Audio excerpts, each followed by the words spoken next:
kwastomomi da sauran jama'a wanda ake zaune lafiya nan faɗin duniya gaba daya.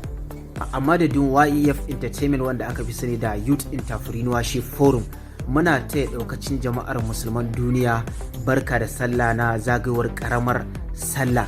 Allah ya ba mu ladan azumi da muka yi kuma Allah maimaita mana. A madadin YEF IT ina taya murnan sallah ma yan uwana musulmai da fata an yi sallah lafiya, Allah shi maimaita mana. Nagode. A madadin YEF Photography ina taya daukacin jama'ar duniya gaba daya barka da sallah.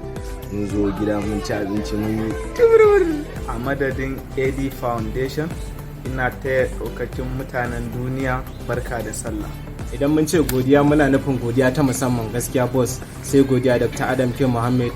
Boss mun ga abubuwa sosai sai godiya. Allah ya ƙara zumunci, Allah ya ƙara ɗaukaka, Allah ya ƙara imani, sannan Allah ya ƙara YEF Records, YEF IT Services, YEF Photography, AT Multitrade and AD Foundation.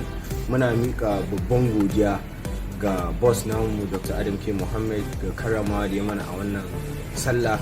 Allah ya maimaita mana.